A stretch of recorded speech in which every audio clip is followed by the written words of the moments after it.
Good morning and welcome to the Greater North Dakota Chamber's 2020 Policy Summit. I'm Eric Spencer, GNDC's President and CEO. This is the 9th run of this event and the first time it's ever been a virtual production. It's safe to say that we never planned to have this event hosted online, but in doing so we overhauled the entire format to offer a more casual conversation in the hope that we can get to the heart of big issues facing North Dakota. We thank you, our event attendees, for supporting this new style, and we also thank our event sponsors, because without their support, this event wouldn't take place. Special call out to our gold level sponsor, Blue Cross Blue Shield of North Dakota, and all of our other silver and bronze sponsors for their support. We are excited to kick off our 2020 Policy Summit series with an issue important to all of us, which is reigniting North Dakota's economy. But first, a few housekeeping items. We are broadcasting live from the Dakota Carrier Network facility in Bismarck and anticipate this session will last approximately 1 hour. Bios of our moderator and panelists are listed below. Attendees can submit questions at any time, which will be sent to the panel moderator. To do this, please use the Q&A tab on the right side of your screen. You will also see a chat tab there. This will be to interact with other attendees. The chat moderator, who will be commenting on this panel, engaging with attendees, and providing another expert opinion is Nick Hacker. Nick is the president of North Dakota Guarantee and Title, chair of the Board of Higher Education, and a GNDC board member. Thank you, Nick. With that, I'd like to introduce our panel moderator, Matt Gardner, GNDC's Director of Government Affairs. Matt? Thank you, Eric. So I'm excited to be here today to talk about this important topic, economic recovery. So to get us started, I'd like to introduce our content experts for the day. So first we have Michelle Comer, Commerce Commissioner. Thanks for being here, Michelle. Thank you. Okay, next we have Brenda Foster with First Western Bank and Trust. Thanks for being here. Thank you. We have Doug Goring, our Ag Commissioner. Thanks for being here, Doug. And David Flynn, an economist from UND. Thank you, everybody, for being here today. So this is an important topic that we're covering today, economic recovery. And we all hear about it. You watch any media channel, right? You hear about economic recovery. So what I'm hoping today is to start this important conversation and see where it leads us, okay? So first, to get us started, I'd like to turn to David. I think what's important to get this conversation going is to have a foundation. What's the landscape? We hear a lot about a V recovery model potentially, a W. We hear a lot of different things. So, David, would you please just give us a little snapshot where we're at today, maybe a little where we've been, and maybe just a little bit of where we're going? Sure. Letter of the day type of thing seems to be the rule right now. Is it a K-shaped recovery, a W, a V? It's almost a Sesame Street episode in and of itself sometimes. When you talk about recovery, you're looking at North Dakota and you're saying the following. Oil output is down at levels we've last seen in the 2011-2012. Employment is down to levels seen 2011-2012. What we're confounded by is the fact that sales taxes aren't dropping at the same level. But what we really need to do as you talk about a recovery, as you talk about really getting the economy going again, is look at the composition. And so I think when you look and you see online sales are going up, people are buying from Amazon more, less from local retailers. People are buying from grocery stores more, not local restaurants. There are pluses and minuses to all of these aspects that we're looking at. And so the key is to look for this sort of narrow charted path that says, here's exactly how we can take some of these positives without necessarily grabbing all of the negatives. But it's key industries like energy and ag having a hard time right now. It's global supply chain disruptions that hurt both our businesses trying to get products in, but also not being able to sell the products they're making at the same time. And then we just look around the state, compositionally, employment, other kinds of issues like that we need to try to sort out and really assist businesses as they try to get through this and overcome what is essentially fear. And that's what's really going on right now. Oh, thanks, David. So with that in mind, Michelle, do you mind if I call you Michelle for today? All right. So when I think of fear as they talk about and other things, I mean, what do what are we seeing out there on the ground? You know, we hear that maybe up to 100,000 businesses may not restart after COVID.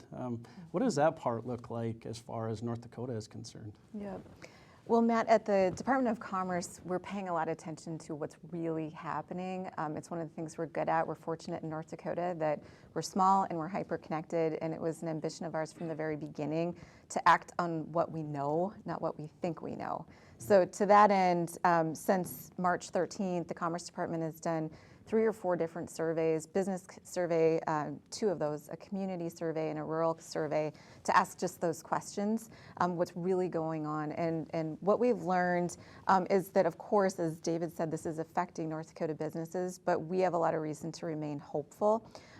Because North Dakota chose not to do a total shutdown like many other states, only about 7-8% of our workforce was affected by the 40-day shutdown after March 12th.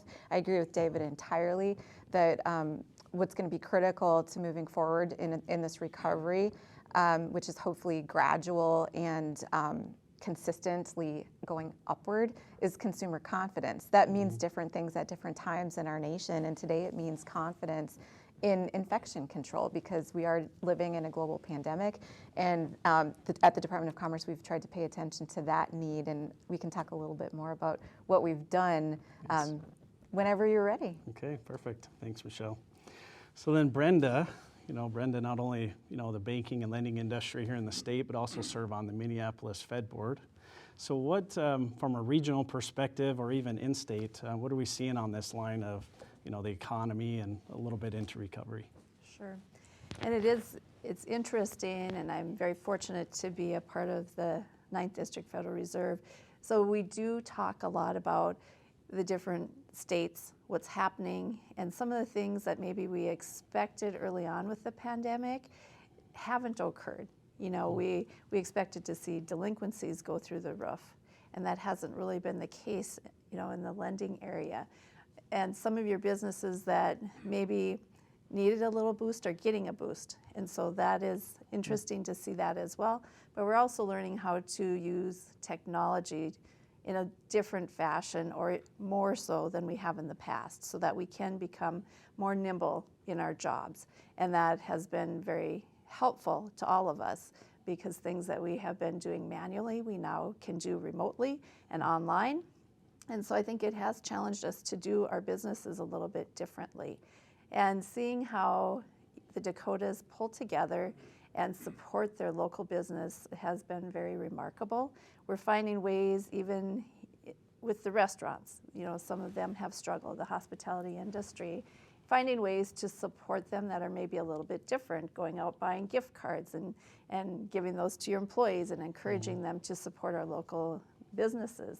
I think just being able to think outside the box, think a little bit differently right now has been very beneficial, and is kind of fun to think outside the box. What can we do differently now and keep that in place going into the future? So it's we've run the gamut of things that are happening across the states, but making sure that we listen to our businesses and what their challenges are to see how we can assist, be it payment deferrals, be it new programs that are coming out. So there's many opportunities in front of us as well that lead to confidence going into the future. Good. There's that word again, confidence, right? We hear a lot about that. So Doug, you don't mind if I call you Doug either, right? Okay. So agriculture in general has been a foundation for our state's economy for a long time.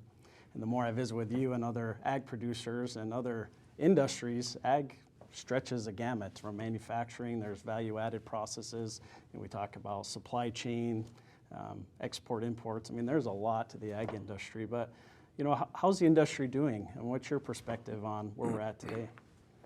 Well, a few nice things about North Dakota agriculture is the fact that we're fairly resilient just based on the fact we produce 54 different commodities. But we share so many of the same things that the rest of the industries need, and in fact playing a major role in energy. You look at the issue with infrastructure and transportation, and you look at a changing economy, and you look at how we are now competing for, in the transportation sector, you're competing for space on trucks. I remember we used to be able to order parts for the combine or the tractor or the drill, and everything is a just-in-time type of scenario anymore. And now we have guys that are calling and saying, my God, it's going to take 6 days before they're going to get the part here. I can't be parked for 6 days. And if I could have anticipated this breakdown, I probably would have done it. And in some cases, we have people that have driven to Minneapolis to get it because they just can't get it the next day.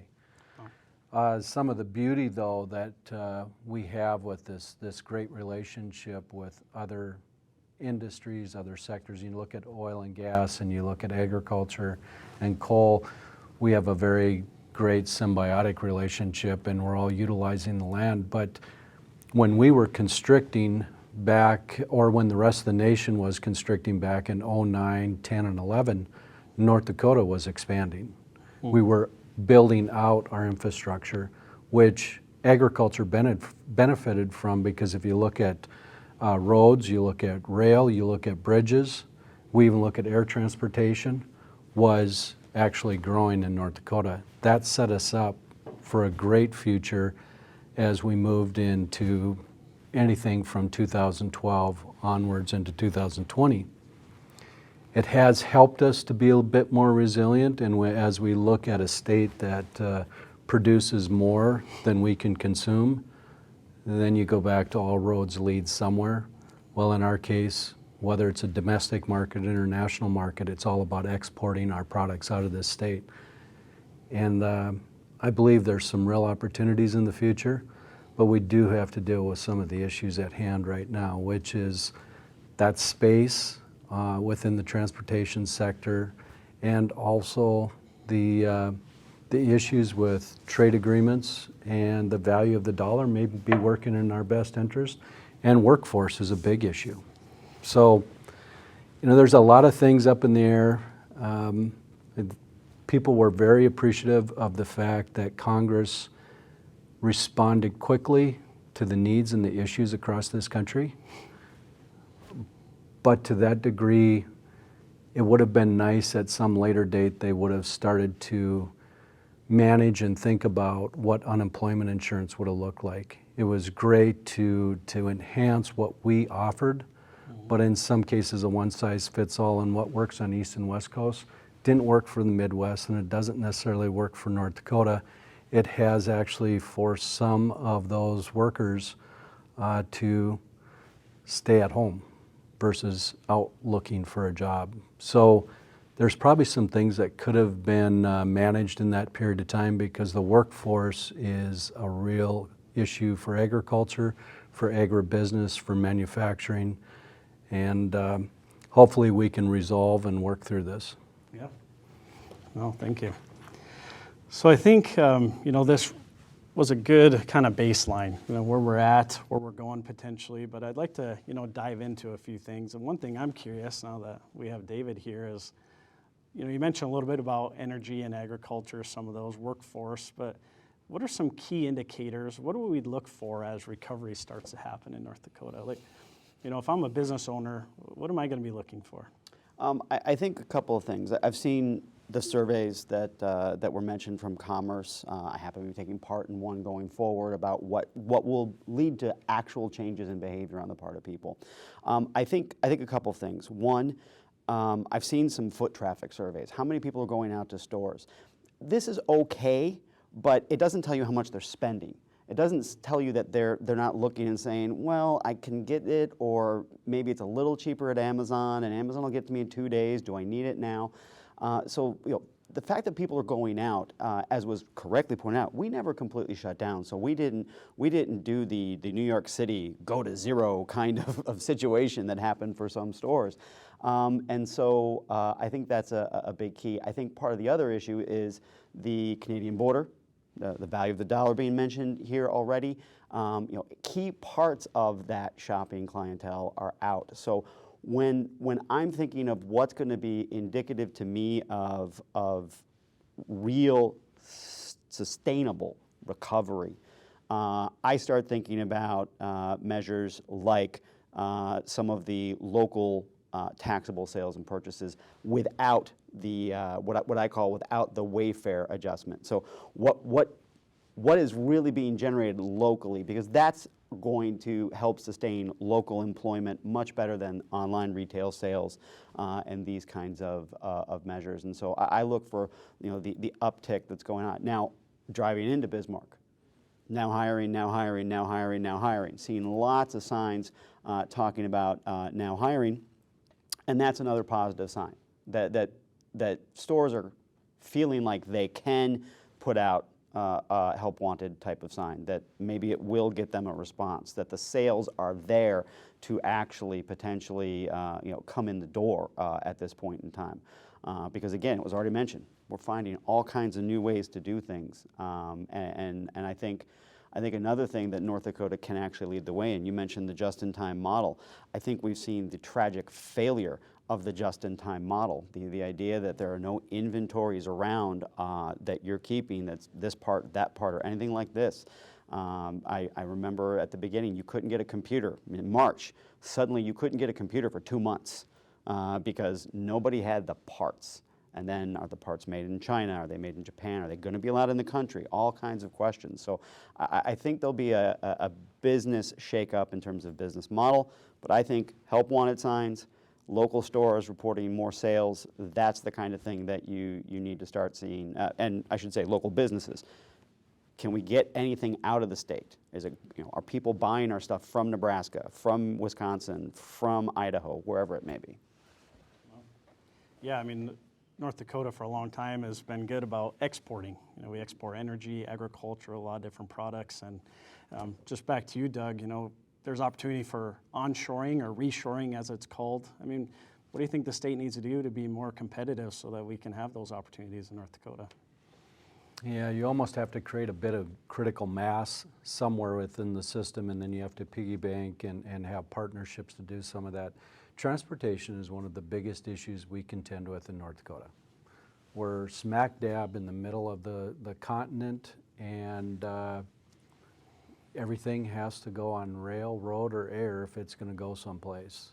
And that really means we compete differently than everybody else. We might be able to create a higher quality product, and if it's the only product in the marketplace, domestically or globally, we win for a while. But the reality is, it still comes back to what those costs that are incurred and what's the final price on that product. So value added is a great concept. We have to continue to find ways to create efficiencies within that.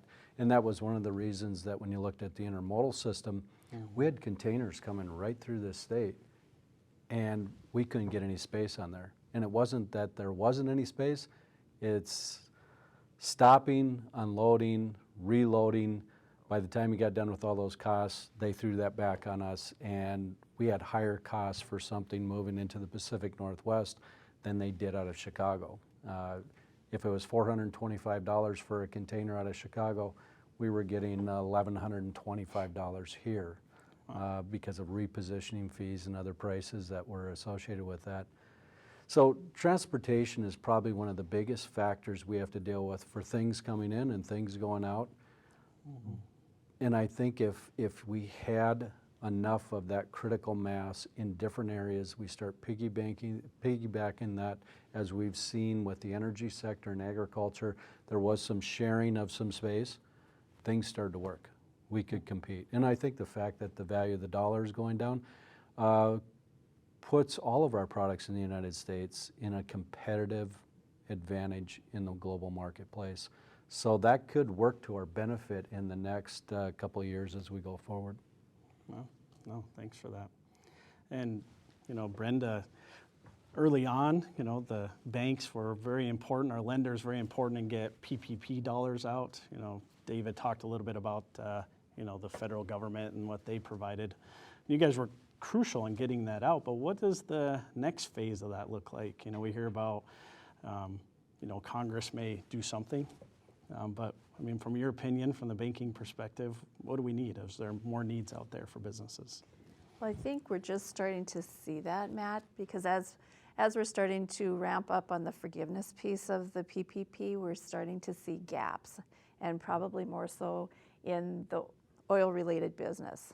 And you don't know what you don't know, and I think they did a good job being nimble and rolling out the programs, but now you're starting to get into the weeds and into the details. So I'm very hopeful as we're learning more from our customers that we can make a plea, especially for the oil and gas industry, because, you know, some of them were able to get dollars and maybe didn't take as many PPP dollars in the beginning because they were trying to be cautious.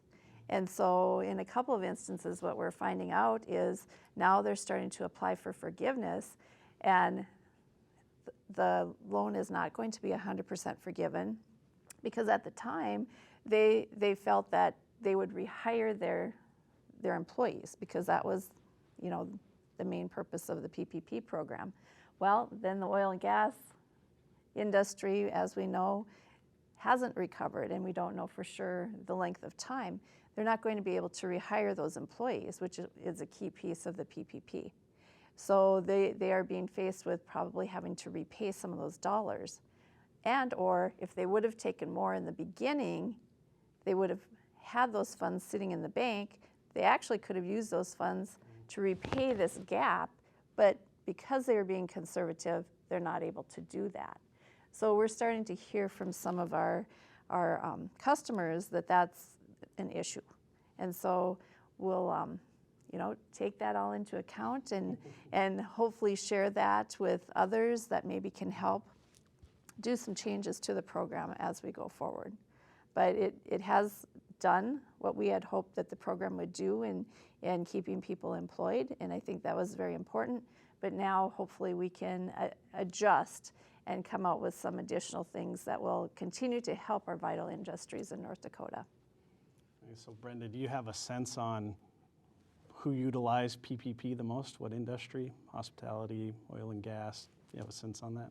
You know, it really was across the board, Matt. What we saw was all of the above, and our small businesses, some nonprofits, ag, and so I think the program was extremely important. And is there a need for additional programs as we move forward? I think there will be, but you know, the next couple quarters I think will really unveil what those needs are. Yeah, and that's going to be a challenge in our state. You know, we talk getting the right data in a couple of quarters, and our legislature is going to meet, you know, in 4 short months here, so it'll be interesting. But Michelle, so I got to point something out. You know, yesterday we heard that you're moving to the private sector. So what I'd like to hear is, you know, we hear about programs, we hear about, you know, consumer confidence. I think there's a lot that the Commerce Department is doing now. So what's your trajectory? What do you see? What are you handing off the baton, and what are those programs going forward? You know, essentially, you're the state's economic development agency. Yes. You know, Commerce is, so. Yeah, that's right. So you're right. The Department of Commerce's mission is to attract, retain, and expand wealth in North Dakota. And like a lot of other state agencies and a lot of other businesses, our mission stayed the same, but the work we did changed on March 12th. And as Brenda said, the Commerce Department really led the efforts to educate North Dakota businesses on the federal programs that were available. The community banks did a remarkable job that we should all be proud of to implement those programs. And I want to comment that I never thought I would use the words FAST and federal government in the same sentence. But in this case, the federal government did act very swiftly. And, you know, did those programs need refinement, and do they need refinement? Of course they do. But I was impressed with how quickly the federal government acted, and then it was up to us as a state to figure out how to best deploy those resources. And that started with awareness, and I think we've done a great job. I don't just think we have, I know we have. North Dakota got a, quote, outsized share of the Paycheck Protection Program compared to all other states. And I really believe that because that's the way we work together here in North Dakota. So moving on, what we've done at the Department of Commerce is tried to recognize what does come next. And we've done what we do best, which is listen to local businesses. And what we heard from our local businesses was, we don't need another loan. If we take another loan, it could likely be the last entry on a spreadsheet on my bankruptcy filing. What we need is for our customers to come back. And in order for customers to come back, like we talked about earlier, we need customer confidence in the marketplace. It's a different kind of confidence than it's been over the decades that I've been in business. It's about public health. And while public health is not typically a commerce issue, we had to take it on as one because the means to the end is the inspiration of customer confidence to return to the marketplace. That is the end, the return to the marketplace. And so we recently launched, thanks to the Emergency Commission and the budget section of the legislature, what we call the Economic Resiliency Grant. And the Economic Resiliency Grant is intended to do just that, to inspire customer confidence to return to the marketplace safely. So companies are eligible for up to $50,000 if they're a single location, $100,000 if they have more than one location, to make investments to reduce the spread of infection in their marketplace. And so since that is launched, we've seen over 2,500 applications, over $70 million worth of applications. It just even in the past, it'll be 2 weeks on Wednesday. And so we're working through that process. We've done our first awards. We've seen some really excellent proposals and ideas as we expected because our businesses are closest to their customer and they know what actions and what investments are going to inspire that confidence for their customers. And again, it's to get people to return to the marketplace so that some of these temporary solutions, shopping online, eating at home, don't become permanent solutions. And so I'm really looking forward to seeing that program through and to seeing what impact that has on the state of North Dakota. But we expect that it will be positive based on what we've seen so far. That's great. You know, when Doug was mentioning about making those costs low, one thing we worked together on last session was automation tax credit. I mean, what role do you think automating our manufacturing processes had in keeping costs down and us more competitive? Well, I'll put a suggestion in for the next legislative session that we need more of that. And I think the pandemic has highlighted a lot of opportunities. That is one. And like Commissioner Goring just said a moment ago, we have a great opportunity to build out some of these great industries that we have here in our state. We have a great opportunity to onshore some work that has been offshored. We have a great opportunity to bring not just the manufacturing back here, but the components and the parts back to North Dakota so that we can see those clusters grow, so that we can see, you know, that quality improve, so that we can see that become a bigger part of our economy. So I think that was a great program. I think that we can do more, and I'll look forward to watching how you advocate for that, and I'll be cheering for you. All right, well, good. Nice. Yeah, it's interesting when I have conversation with some of our members of the things they're short of. You know, just these little components, little pieces that, you know, they're short of that they wouldn't normally just in time as a part of that. So I think reimagining our manufacturing process will be very important. So while I have the camera for a second, I just got a note. Please chat while you're out there. Send me any questions. You know, we're probably going to start getting to some of the questions that come through. So please get us your questions and chat with the moderator. So one question I have for David is, you know, we're, as a society, you know, our economy is based a lot on consumables. You know, we do a lot of purchases. I'm hearing conversation that's a big part of it. Do you think that, is there a blip on the radar or something that showed a spike in the economy when those personal payments went out, those stimulus checks? I mean, did you see anything? Well, I think what you saw was that you didn't see a dip. The big concern was when unemployment claims went through the roof and you had millions of people suddenly, and in I don't know the degree to which anybody anticipates being unemployed, but when you had such an enormous number and you had systems in Florida and New York, very populous areas that couldn't keep up with the applications, the big concern was suddenly nobody was going to have money to pay rent, to buy groceries. And so I think the fact that we didn't see drastic drops in consumption and drastic drops in sales is the evidence that these things in fact worked and worked the way that they needed to. The consumer sector is something on the order typically of 70% of the U.S. economy, and so it's a very big share and one that you don't necessarily want to see become a very volatile sector. And so, you know, I think again, it was the relative stability, the fact that we didn't have widespread evictions. I mean, moratoriums were obviously put in place that prevented that to some extent, but as those have expired, we're not seeing huge numbers. People were able to figure out and rebalance and reallocate as they needed. But we still got to be vigilant. I think that's part of the concern going forward, is figuring out what's the right balance. Where are the sectors that are still in trouble, that can't get workers, that can't make their workers safe, or just have a fundamental difficulty, and therefore workers aren't confident, people aren't confident to buy the product from those. And so, one of my least favorite economic indicators is consumer confidence. I get messages from students, former students all the time, telling me consumer confidence went up today. What did you think about that? Because they've heard from me. Because it, generally speaking, doesn't track with spending measures or anything in the real economy. It's, do I feel okay? But it is absolutely the case that what we're trying to do right now is shore up what confidence we have, bolster it, and increase it going forward. And whether it's particular public-private partnerships, whether it's public health initiatives, Mask Up North Dakota, those kinds of things, those are really part of what I think is that next step in getting confidence back, so that people are going out doing the things that they were doing. Obviously, if people are healthier because they're eating at home for these last 6 months and they've enjoyed the benefits, I don't think anyone wants to discourage that. But if they can go out and support a local hamburger stand every once in a while, that would be a good thing too. But what does that hamburger stand need to do to make people more confident, I think is part of the investigation they're hopefully going through and what they're looking for. But it's really, back to what you had asked, it's really the fact that we didn't fall off and suddenly see no spending and real kinds of grinding halts in key sectors of the economy around the country. That's the evidence that this was a successful program. So are we, because of a lot of what you said, are we seeing a resurgence in our economy in North Dakota?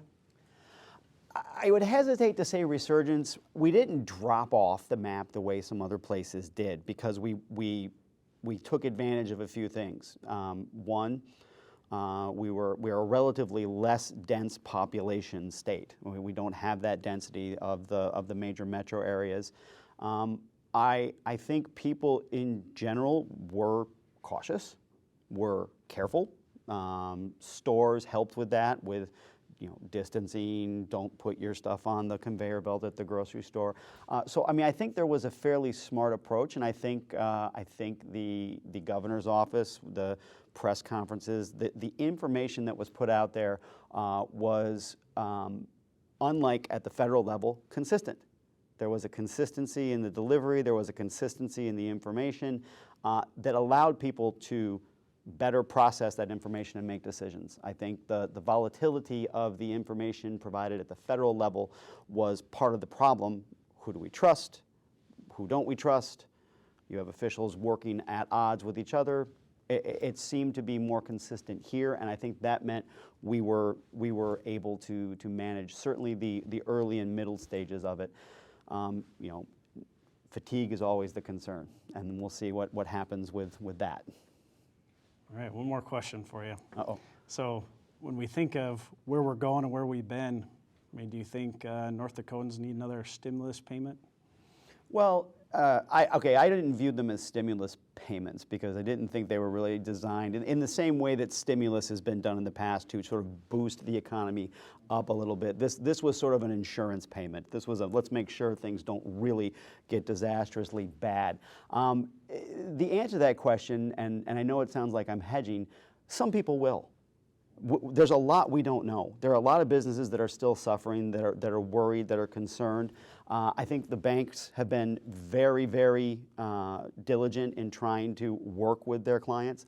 But I think one of the concerns that you have out there is how many businesses are actually able to make it on 80 or 90% sales and remain profitable. Just losing 10 or 20% of sales will put a lot of businesses out of business, and will then suddenly start to increase problems for the bankers with the loans. And so it's one of those that I think there are some where it would be helpful and important. There are some where I think it would not necessarily help the way we would expect. And so, but we don't really have the ability to target the way the Ag Commissioner had mentioned.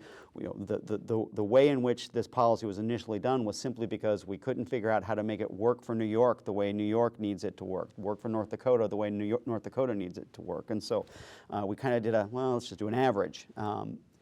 That's with speed of the essence, that was important. I wish that there had been more concerted efforts right now over the last 6 months to figure out how do we do more targeting? What sectors really need support? What sectors don't need support?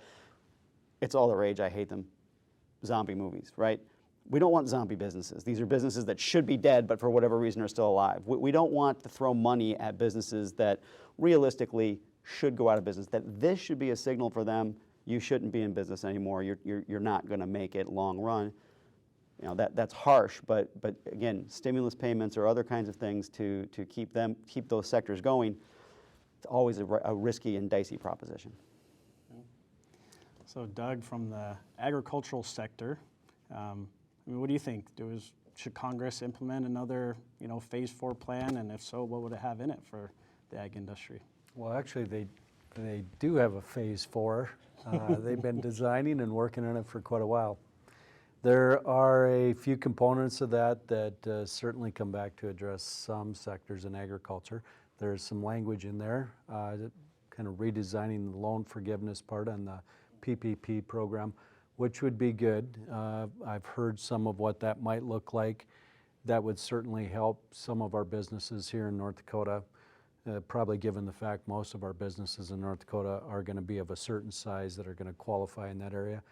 And it's going to make life a whole lot easier for a lot of the banks that were so gracious and stepped up and did this. And that really helped out a lot of our businesses. Not a lot of ag producers necessarily qualified, but a lot of agribusiness did. And a lot of our processors and those that are managing either products coming to the farm or the farm gate, or those things leaving the farm gate. I mean, we're only 2% of the population, but we employ almost 25% of the workforce in the state. And it's all of those different services that we count on, rely on, and need. So I do think there's an opportunity there in the CARES Act.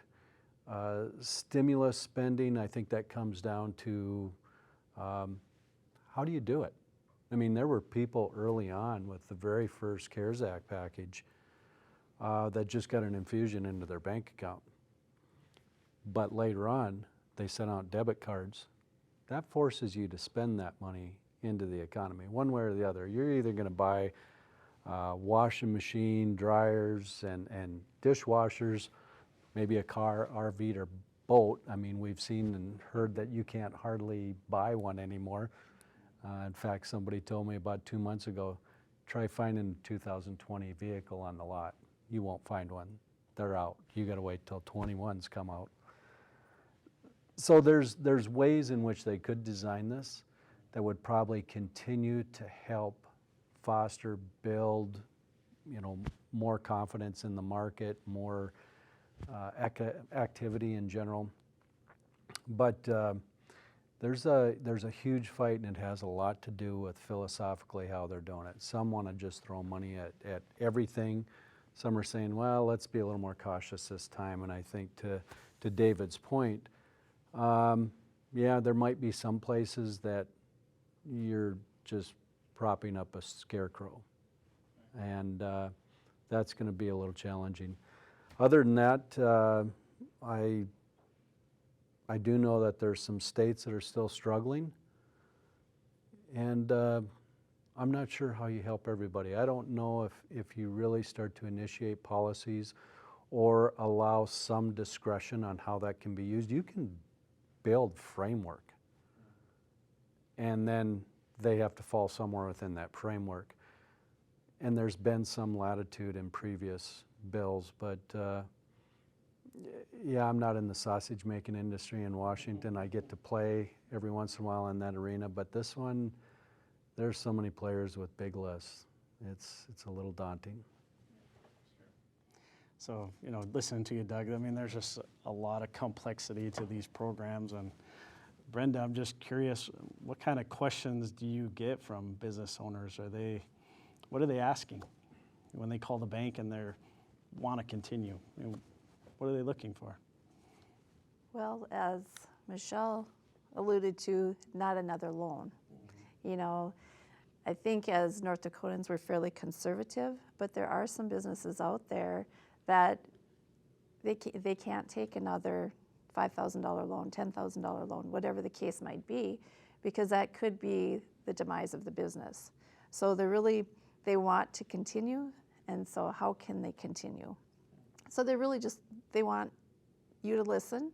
If you've got some, assistance that you can give them, they're looking for help.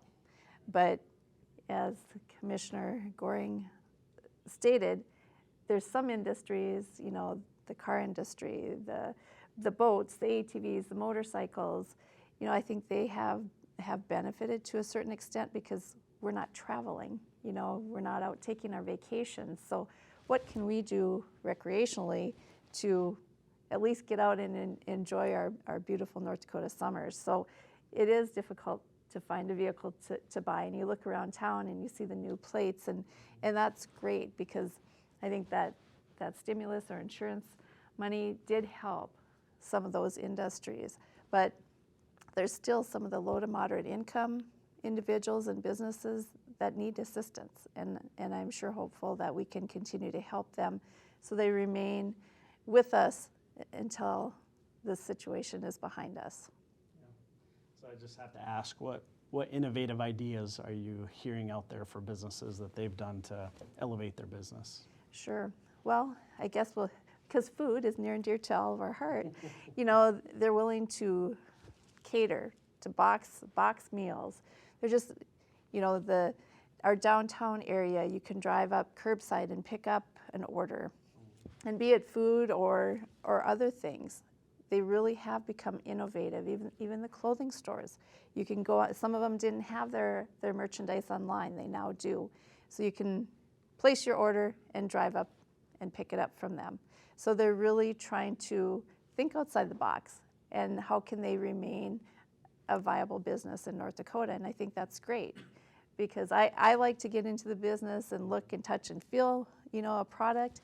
But if we can't, I sure want to continue to support our local businesses so that they are here well into the future. So I really commend them for the things that they're doing because I think it's wonderful, and we should all be looking and supporting those businesses as they do these new innovative things. Yes. And Michelle, your grant helps them be innovative, right? Yes. So I seen a question pop up there. I'm going to curtail it a little bit, but any idea what industries applied the most? Who out there is looking for these types of grants that you're offering? So far we're having the exact result we hoped for, which is a lot of diversity. We have the ability to pull in real time from zip codes, counties, NAICS codes, and we just took a look at that the other day, and it's very, very diverse. I'm really pleased to see that really every corner of the state has benefited from the ERG, every industry, and that's exactly what we hoped for. So as of today, I think I mentioned this, but I just might have texted under the table to find out what the numbers are. And we have 2,999 applications for over $78 million. And as of today, 104 of those have been awarded for $2 million. And so there is a significant demand. I don't want to discourage applicants from applying because just because $78 million has been requested doesn't mean that it will be approved. We are seeing a decline rate of about 1/4, just because the proposal didn't fit the spirit and intent of the grant. So that's pretty exciting for North Dakota. And I want to follow up on two comments that I heard here today. One is relative kind of to the next steps of the federal support. And, I do not have a lot of confidence in the next version of the CARES Act.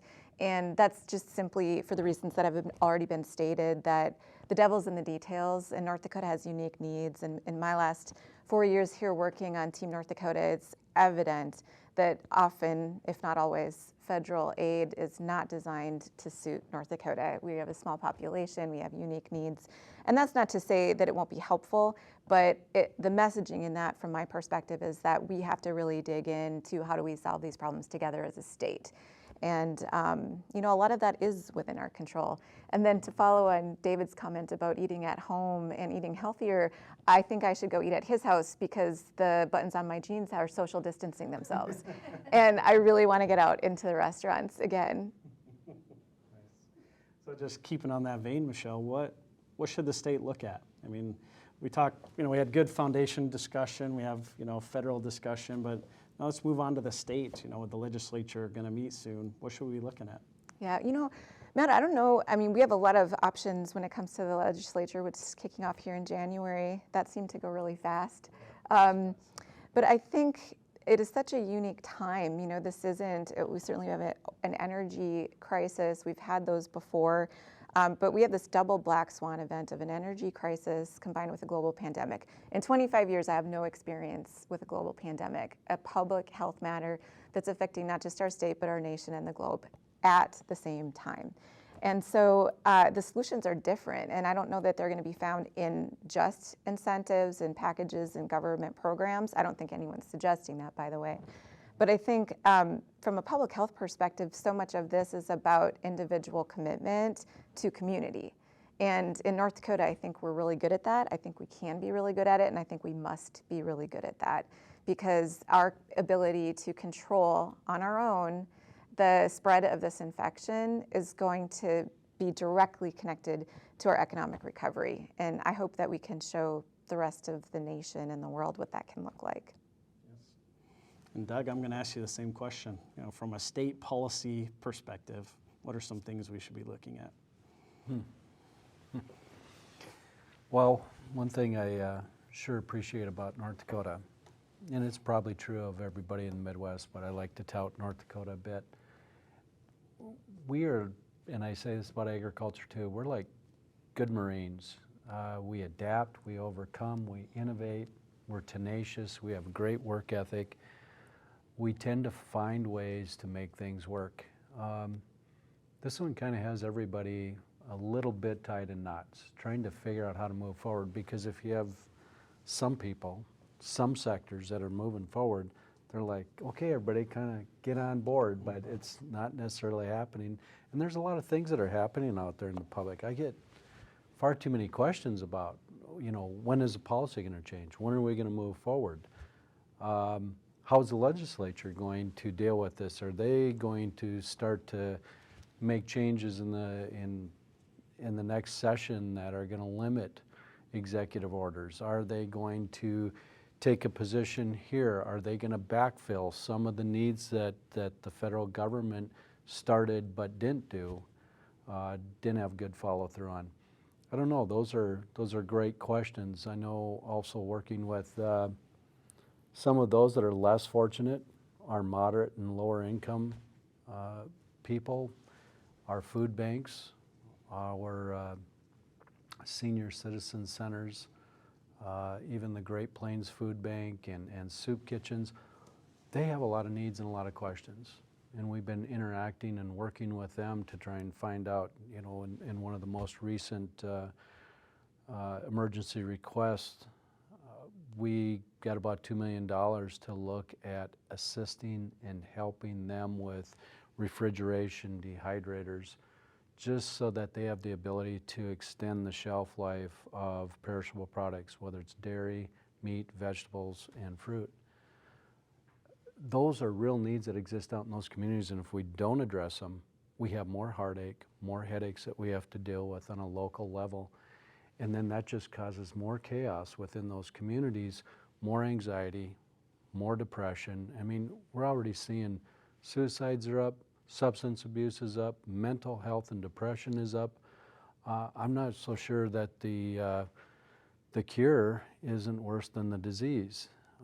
These are some things we really need to start at some point addressing, and I think that's where the public and the industries come forward and say, when is enough? What percentage of the population need to test positive or have antibodies before we start moving forward? And no one across the country has actually answered this question. It's confusing because CDC and the World Health Organization say one thing, Surgeon General says another thing, Fauci says another thing. People are pulling their hair out. And they continue to call and say, what are you going to do about it? I have limited authority and ability in these areas, so you know what, we'll work on what we can, but we need to do this together. We need to ask questions. We need to move away from the really high emotion of this. I know people are getting frustrated, and I know that they've pushed back on businesses that are requiring certain things, but have a logical, quiet conversation about this.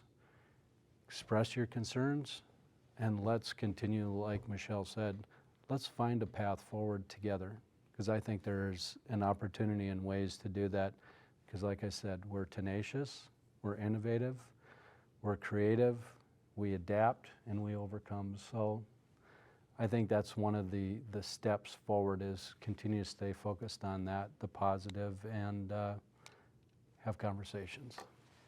And I think what you just said goes to show how complex the situation we're in, right? And we talk about economic recovery, but it's so much more than that. So, but thanks for that, Doug. And David, I think I'm going to ask a similar question of you too, is, you know, from an economist perspective, are there policies that might help break this trend, that help North Dakota specifically, you know, so that we can grow a little bit faster and be a little better? Well, again, I think short of a vaccine type thing, obviously that helps. I think, to echo the words I just heard, I've been in North Dakota for 20 years, and I think the adaptability of North Dakota business is an incredibly important attribute, which makes consistency a very important thing, because it means you can optimize and then you can work forward. And what we haven't seen out of Washington, and I make no friends because I don't go into politics, but Republican or Democrat, either side, we've not seen consistency of policy. We've seen radical 180-degree turns in the same day on issue, whether it be trade, whether it be a health report from one official, from multiple officials. That stretches even the ability of the most creative and adaptable people to actually succeed. And I think that's part of the issue that is confronting people right now, is just a frustration with, well, wait, what's the policy going to look like this day? How are we going to talk about this issue on this day? And so almost any policy, if consistently adhered to, would be beneficial at this point in time, because it would just mean everybody would sit there and say, I don't have to worry about that today. That's going to stay the same. Trade policy is going to stay the same. Energy policy is going to stay the same. I would say, to get more into your point, I would say that, you know, when you're looking at what kind of policy can we look for, I think you have to pick a sector, and you have to say, this is going to be a keystone sector. And there are many keystone sectors and different across the state. But I think, where will dollars go for the highest benefit, as well as stay within the state? Who can we support that's going to really create, you mentioned critical mass, who's going to create some degree of critical mass locally? And that's a very difficult nut to crack, because North Dakota is in the middle. So we're so far away from the coasts, both from in terms of getting products, but also selling products. With the Canadian border closed, it does not help much in that regard either. So I think looking for what is going to be the internal engine for the state of North Dakota right now, and you're going to get it wrong. I mean, that's the anybody who tells you policy is always right isn't paying attention. I mean, we'll get it wrong, but cast a net to 3, 4 different sectors, whether it's ag, it's energy, it's manufacturing, it's finance, whatever it might be, and say, here's how we're going to do this, and we're going to spur that industry on to try to create a virtuous cycle of growth and enhancement internally. Yeah, that makes a lot of sense. I think businesses in most cases just want consistency. Yeah. Yep, so they know the playing field. I mean, there's ideas of tax holidays, some of these temporary benefits, but I'm with you. I just don't think they're going to have a long-term benefit. but it's hard to put your finger on what's the industry that you want to support, right? Yeah, good. So Brenda, from your perspective, and you can use your Minneapolis Fed Board too from a regional nature, but what are some policies that we should be looking at as a state? Well, I think, we have done some good things already, and we just have to continue to be engaged and in front of our constituents and listen to their needs. I think, as has been stated, the vaccine is going to be very important to, giving everybody some confidence moving forward. But, maybe something for the businesses and consumers, continue to talk to your banker. Because, from the beginning of this pandemic, we want to hear from them. Keep in touch. Let's figure out how we work together through this, because is it payment deferrals? What's the need? Because we want to make sure that we give them the best chance of succeeding. And so communication is just ultimately important. Policy, I would say there's probably a need for some additional programs, but we won't maybe know the exact impact until the fourth quarter of this year, first quarter of next year. But when you drive around in North Dakota in the different communities, when you see the construction that's still continuing, I think there is still a fair amount of confidence in North Dakota, and the state has done a wonderful job making sure that people are looking forward. But the health factor is the mental health, the physical health is something we need to be aware of and make sure that everybody feels that they have the tools necessary to help them move forward as well. So I'm sure there's a multitude of different policies that we need, but just making sure to listen to what the boots on the ground, the Main Street businesses and individuals need will be important going forward. Yeah, listen to the needs of business. As kind of went around, everybody had the same question. It seemed like a lot of it's up to business. I mean, they're very innovative. I mean, they're great. We just need to be consistent, provide the support, targeted support where we can, and business will figure it out. It's great that we have a strong business community right here in North Dakota. So we got a couple minutes left. So I wanted to do is maybe do just a little round robin, a last minute, any points, things that we should be thinking about, because at the end, I'm going to challenge the people watching today to continue this conversation. So what should we be looking at into the future and be focused on to help beat this pandemic? So Michelle, I'm going to put you on the spot first. Sure thing.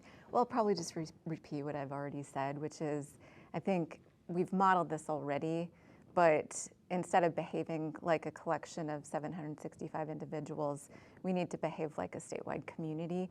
And we're doing that, and we do it well, and it's one thing that makes the state great, and it's one thing that's going to help us get through this. Second thing is what Brenda and I think everybody has said is listening. We, as a state, as the Commerce Department, have an obligation to listen and form our strategies based on the real information. Like David, I don't pay a lot of attention to the National Consumer Confidence Index. It's uninteresting to me.